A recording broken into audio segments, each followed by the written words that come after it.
Imagine a world where gears turned, levers lifted, and complex mechanisms whirred, all long before we thought possible. These aren't just myths or legends. They are real, ancient machines that defy our understanding of history. Devices that suggest a lost knowledge, a forgotten ingenuity. We're about to uncover some of the most mind-bending contraptions ever unearthed, machines so advanced, they simply shouldn't exist. What secrets do they hold about our past?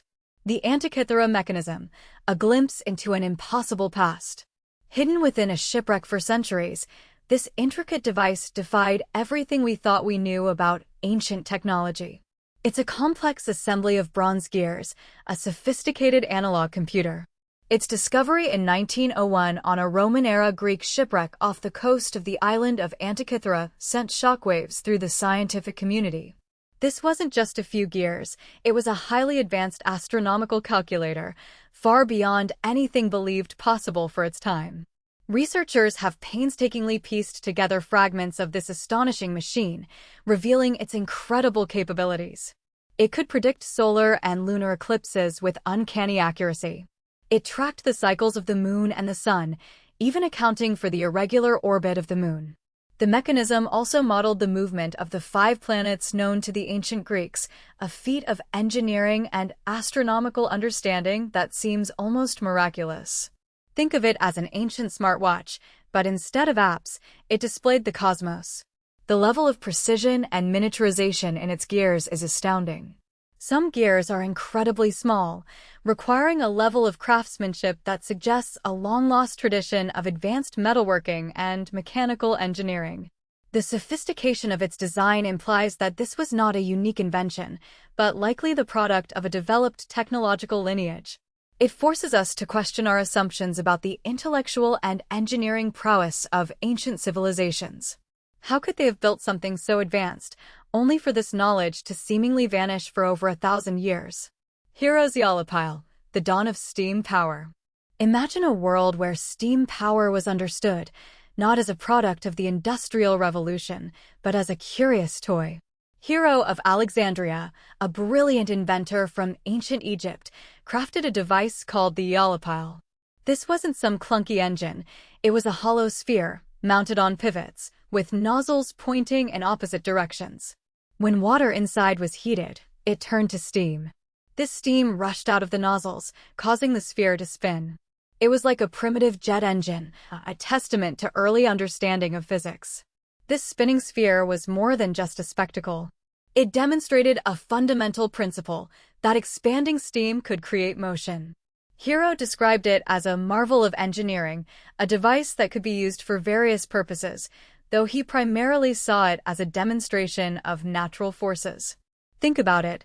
Centuries before Watt's steam engine-powered factories, this simple contraption was already harnessing the power of steam.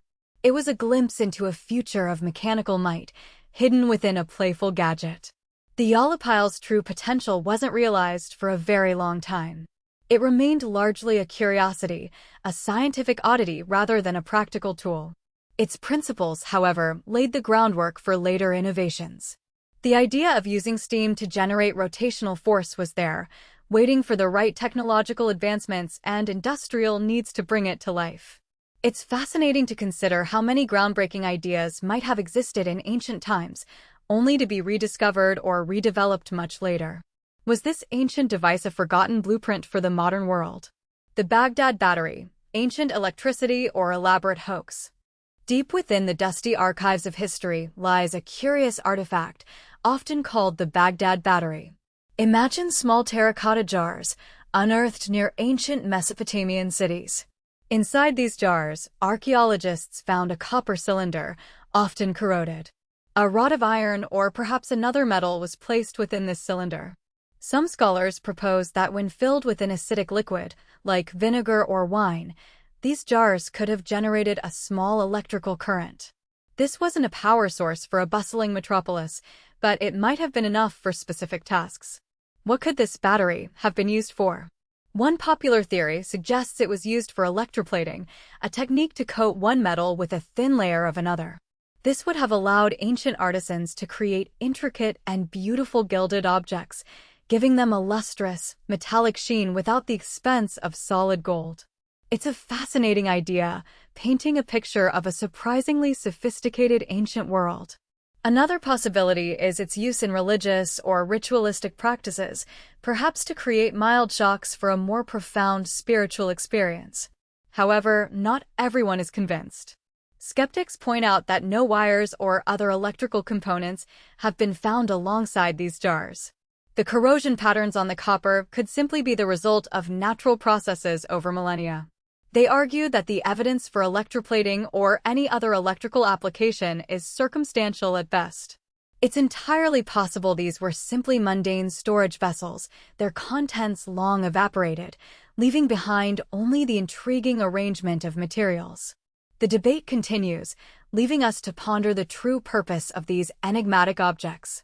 Could these simple jars truly have harnessed the power of electricity thousands of years ago, or are they just a clever misinterpretation of ordinary ancient tools? The Roman dodecahedron, a mysterious multi-tool. Imagine a strange, hollow object made of bronze, about the size of a softball. It's a dodecahedron, meaning it has 12 flat, pentagonal faces. Each face has a circular hole in the center, and the holes are different sizes. Some of these fascinating artifacts have small knobs or studs sticking out at the corners where the faces meet. They've been found scattered across the Roman Empire, from Britain to the Balkans, but no one knows exactly what they were for. The craftsmanship is impressive. The metal is precisely cast, and the holes are carefully drilled. These aren't just decorative trinkets. Their complexity suggests a practical purpose. Some theories propose they were used for measuring, perhaps for surveying land or even for casting projectiles. Others think they might have been religious or ritualistic objects, their exact function lost to time. Consider the possibilities. Could these holes have been used to gauge the size of something? Perhaps they were used to determine the diameter of coins, the thickness of wood, or even the ripeness of fruit. The varying hole sizes would allow for a range of measurements. The knobs could have served as grip points or perhaps as markers for aligning the object. Think about the Romans, known for their engineering prowess and practical solutions. It's hard to believe they would create such intricate objects without a clear use. The sheer number of these dodecahedra found, yet the complete absence of any mention in Roman texts, only deepens the mystery. What was this peculiar tool used for in the daily lives of the Romans? These ancient wonders, defying time and logic, show us that the past holds secrets we're only beginning to uncover. From impossible gears to forgotten power sources, they challenge everything we thought we knew about history. What other lost technologies lie buried, waiting to be found? Join us next time as we explore the lost cities of the ancient world, places that vanished without a trace.